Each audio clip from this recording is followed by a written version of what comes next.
नमस्कार प्यारे बच्चों। बेटा आज हम करने जा रहे हैं अपनी डीओई की वर्कशीट 32 जो आपके न्यू चैप्टर धातु और अधातु से ली गई है।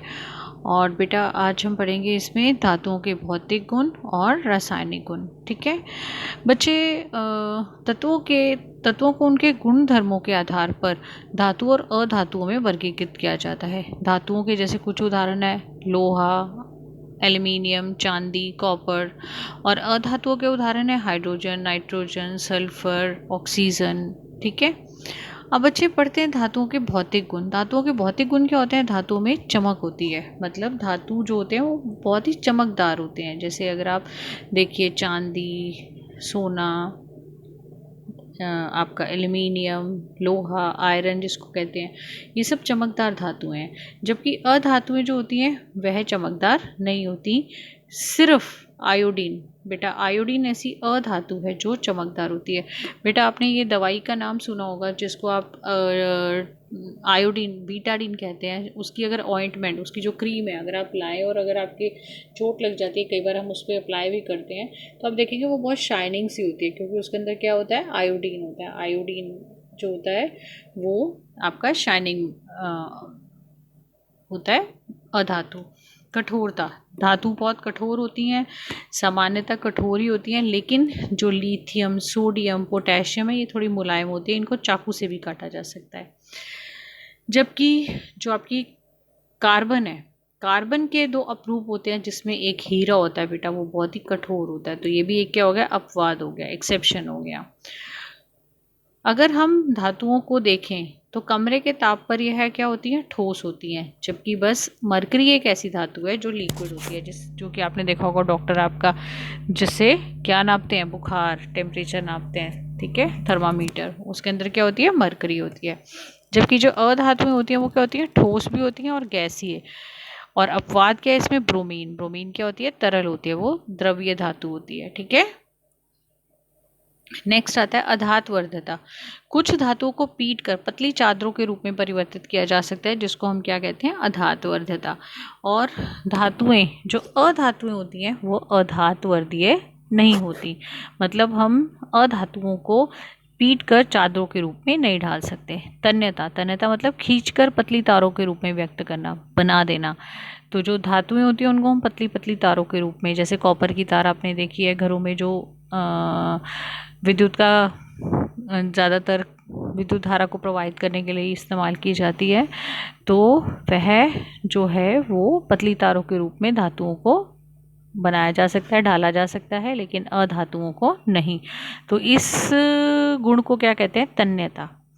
विद्युत व ऊष्मा के चालक जो धातु होती हैं वो विद्युत और ऊष्मा की क्या होती हैं? सुचालक होती हैं। जैसे अपवाद, अपवाद क्या है? मतलब शीशा और मरकरी, ये क्या है? ये विद्युत की सुचालक नहीं है, ये विद्युत की क्या है? कुचालक है।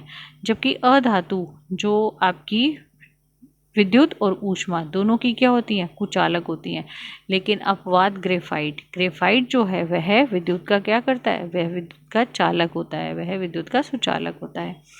घनत्व, सामान्यतः अधिक घनत्व व उच्च गलनांक जो धातु होती है उनका घनत्व और गलनांक उच्च होता है।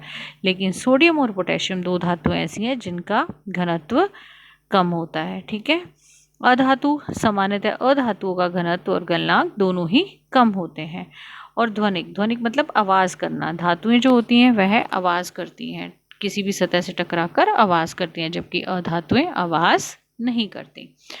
तो बेटे ये थे धातुओं के भौतिक गुण। अब पढ़ते हैं धातुओं के रासायनिक गुण। तो धातु ऑक्साइड के साथ अभिक्रिया करके क्या बना देते हैं? धातु ऑक्साइड।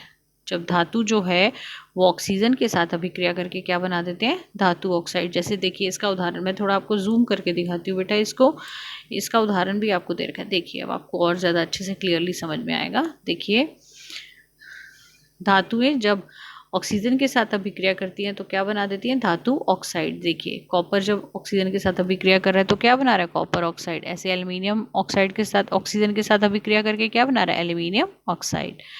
तो देखिए धातुएं ऑक्सीजन के साथ अलग अलग तरह से अभिक्रिया दिखाती हैं। जैसे जो आपका बच्चे ये है सोडियम और पोटेशियम वायु में आकस्मिक रखने पर आग पकड़ लेते हैं, क्योंकि ये बहुत ज़्यादा अभिक्रियाशील होते हैं, इसलिए ये एकदम वायु के साथ संपर्क में आते ही आग पकड़ लेते हैं, इसलिए इन्हें किस में रखा जाता है, केरोसिन में।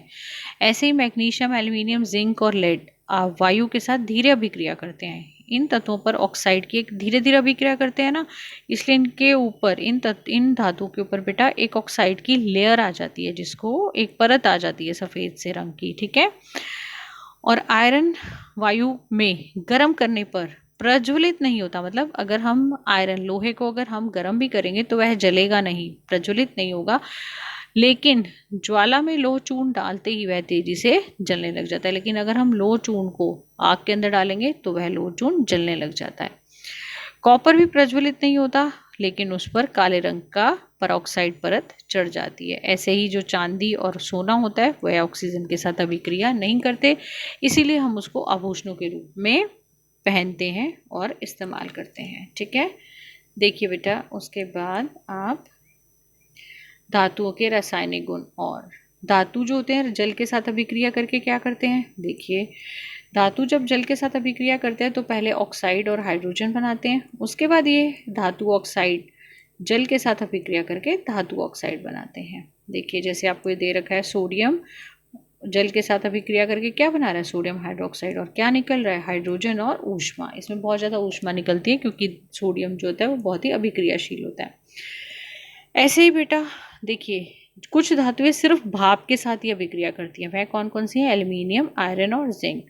कुछ धातुएं इतनी अभिक्रियाशील होती हैं कि वो ठंडे जल के साथ भी अभिक्रिया कर लेती हैं, और कुछ धातुएं जो होती हैं वह गर्म जल के साथ अभिक्रिया करती हैं, और कुछ धातुएं बिल्कुल भी अभिक्रिया नहीं करती, जल की किसी भी स्थिति में वह उसके साथ अभिक्रिया नहीं करती। कौन कौन सी, lead, copper, gold and silver.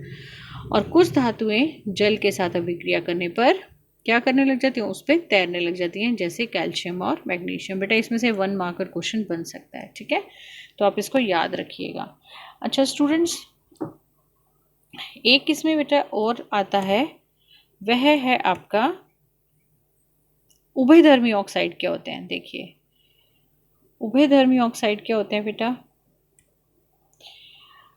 वे धातु ऑक्साइड जो अम्ल और क्षार दोनों से अभिक्रिया करते हैं और लवण तथा जल उत्पन्न करते हैं, इसको हम क्या कहते हैं, उभयधर्मी ऑक्साइड। बेटा पेपर में क्वेश्चन आता है और इसका उदाहरण भी पूछा जाता है, तो जिंक ऑक्साइड और एल्यूमिनियम ऑक्साइड, ये इसके 2 उदाहरण हैं जो कि उभयधर्मी के उदाहरण है, उभयधर्मी ऑक्साइड के उदाहरण है। देखिए एल्यूमिनियम ऑक्साइड HCl के साथ अभिक्रिया कर रहा है, क्या बना रहा है, एल्यूमिनियम क्लोराइड, जबकि यही एल्यूमिनियम ऑक्साइड बेस के साथ अभिक्रिया कर रहा है, जिसको हम कहते हैं अम्ल क्षार के साथ अभिक्रिया कर रहा है, और क्या बना रहा है, सोडियम एल्यूमिनेट, ठीक है।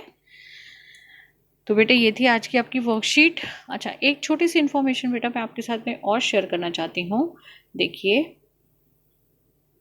ये है बच्चे रिएक्टिविटी सीरीज, इसको आप कैसे लर्न कर सकते हैं, इससे आपको ये हो जाएगा कौन सी मेटल, कौन सी धातु ज़्यादा रिएक्टिव है, कौन सी कम रिएक्टिव है, और कौन सी बिल्कुल भी अभिक्रियाशील नहीं है। तो इसको याद करने के लिए क्या करेंगे, केदारनाथ का माली आलू ज़रा फीके पकाता है, कुछ हींग अजवाइन और पड़ते, जिसमें केदार के लिए के, नाथ, का, माली M, एल्यूमिनियम, आलू ज़रा फीके पकाता है, कुछ हींग अजवाइन और पड़ते, ठीक है। इस तरीके से आप याद करिए, जहाँ पे के किसके लिए, पोटेशियम के लिए, Na किसके लिए, सोडियम के लिए, Ca किसके लिए, कैल्शियम के लिए, Mg किसके लिए, मैग्नीशियम के लिए, Al किसके लिए, एल्यूमिनियम के लिए, Zn किसके लिए, जिंक के लिए, Fe किसके लिए, आयरन के लिए, Pb किसके लिए, लेड के लिए, H किसके लिए, हाइड्रोजन के लिए, Cu copper, Hg mercury, Ag आपका सिल्वर,